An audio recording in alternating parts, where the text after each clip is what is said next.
नमस्कार दोस्तों, सामाजिक न्याय एवं अधिकारिता विभाग की तरफ से उत्तर मैट्रिक छात्रवृत्ति योजना अंतर्गत आवेदन शुरू होने वाले हैं और जो 1 जुलाई से शुरू हो जाएंगे। 2022 1 जुलाई से शुरू हो जाएंगे। कॉलेज स्तर पर पहले से शुरू हो चुके हैं।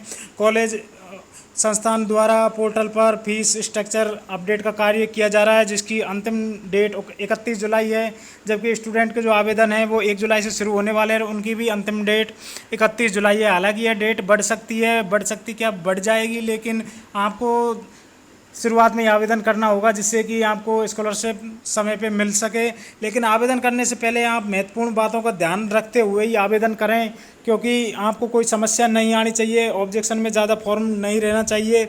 इसलिए आप पहले इनके नियम पढ़ लें और उस पात्रता के हिसाब से आप पात्र हैं तो ही आवेदन करें। इसमें आय सीमा में आप चेक कर लीजिए कि SC ST OBC EBC सबके लिए 2.5 लाख रुपये इनकम क्राइटेरिया है। 2.5 लाख से अगर इनकम ज़्यादा है तो आप आवेदन नहीं करें। इसी तरह EBC OBC DNT के 17 श्रेणी वाले कैंडिडेट ही आवेदन करें तथा 60% वाले को प्राथमिकता दी जाएगी। मैं जल्दी में शॉर्ट में आपको ये रिमाइंड करा रहा हूँ ताकि आपका आवेदन सही हो और उसमें कम से कम ऑब्जेक्शन लगे। तथा मुख्यमंत्री सर्वजन उच्च शिक्षा छात्रवृत्ति है, इसमें 5 लाख रुपए तक की वार्षिक आय वाले भी आवेदन कर सकते हैं। लेकिन आप स्टूडेंट इस बात का विशेष ध्यान रखें, मैं फिर बार दोहरा रहा हूँ कि इस बात का विशेष ध्यान रखें, जब भी आप ई मित्र पर जाकर अपना आवेदन करें या खुद के द्वारा आवेदन करें तो वहाँ 2 ऑप्शन आएंगे आपको। एक तो आएगा सर्वजन उच्च शिक्षा छात्रवृत्ति का, जो कि CM हायर लेवल की जो छात्रवृत्ति होती है वो छात्रवृत्ति का आएगा, और एक आएगा SJI उत्तर मैट्रिक छात्रवृत्ति योजना।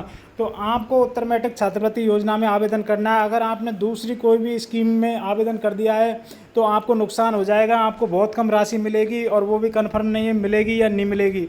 जैसे मैं उदाहरण के तौर पे आपको बता देता हूँ कि अगर आप बीएड कोर्स कर रहे हैं तो समाज कल्याण विभाग जो SJI होता है उसकी तरफ से आपको 27,500 रुपये के आसपास स्कॉलरशिप मिलेगी 1 साल की।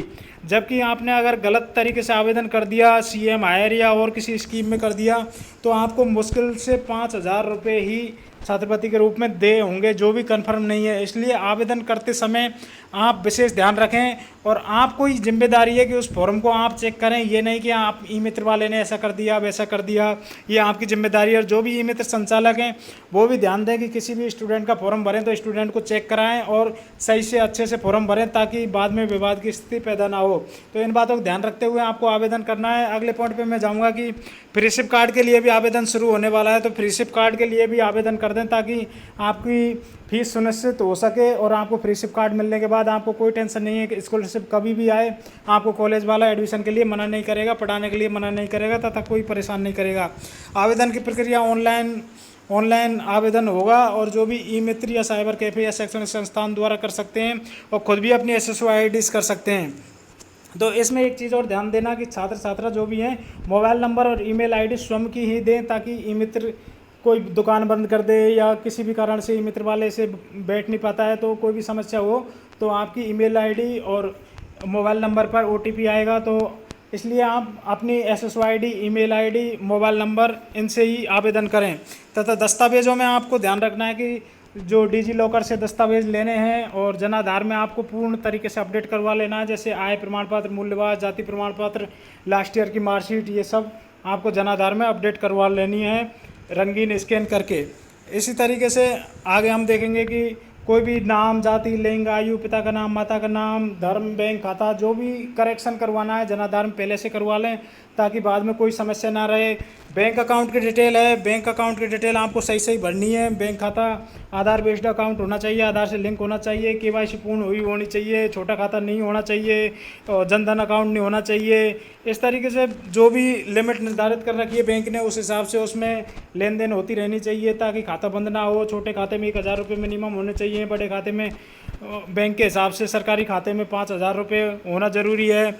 और 25,000 से ज़्यादा स्कॉलरशिप है तो बैंक को माइनर अकाउंट है तो उसको मेजर अकाउंट कर लें। जो कि 18 साल से छोटे बच्चे होते हैं उनका माइनर अकाउंट होता है, और जैसे 18 साल पूर्ण कर लेते हैं तो उसके बाद मेजर अकाउंट करवाने के लिए बैंक को एप्लीकेशन देनी होती है, उसके बाद वो मेजर अकाउंट में कन्वर्ट हो जाता है। आपने देखा होगा कि किसी का बर्थडे 18 साल का अगर बर्थडे मना रहा है तो उस दिन वो बैंक अकाउंट से अगर पैसे निकालता है तो पैसे नहीं निकल पाते हैं, क्योंकि वो अकाउंट माइनर से मेजर हो जाता है और मेजर के लिए आपको एप्लीकेशन देके ही चालू करवाना होता है।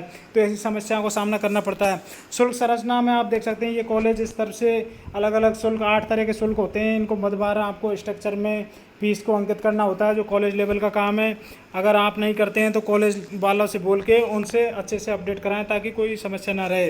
और शिक्षण संस्थान और पाठ्यक्रम का अच्छे से चयन करें, कौन जिस कॉलेज से पढ़ रहे हैं उसका पूरा नाम देख लें और उसी को सेलेक्ट करें, अन्यथा सेम नाम के ही दूसरे कॉलेज में आपका आवेदन चला जाएगा और वहाँ ऑब्जेक्शन हो जाएगा, रिजेक्ट हो जाएगा, काफ़ी लंबा प्रोसेस हो जाएगा।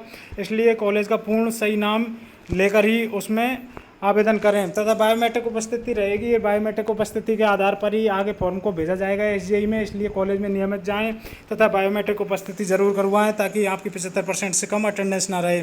शिक्षण संस्थान का पोर्टल पर प्रदर्शन आपको अपडेट हो जाएगा धीरे धीरे, जैसे रजिस्टर होते जा रहे हैं कॉलेज और आपको कॉलेज दिखना चालू हो जाएगा। तो इस तरीके से ये मेन जानकारी थी आपको स्कॉलरशिप आवेदन के लिए। तो पहले आप सब चीज़ अपडेट कर लें अपने जन आधार कार्ड में, उसके बाद आवेदन करें। चाहे आवेदन करने में जल्दी ना करें लेकिन सही आवेदन करें। और ई मित्र द्वारा जब आवेदन कर रहे हैं तो खुद की SSO ID, mobile number, email ID डालकर और खुद फॉर्म को चेक करें ई मित्र वाला कैसे फॉर्म को भर रहा है, क्या कर रहा है, और उसको एक बार फाइनल सबमिट होने से पहले अच्छे तरीके से चेक करें। थैंक यू दोस्तों, मिलते हैं अगले वीडियो में। यह जानकारी थी।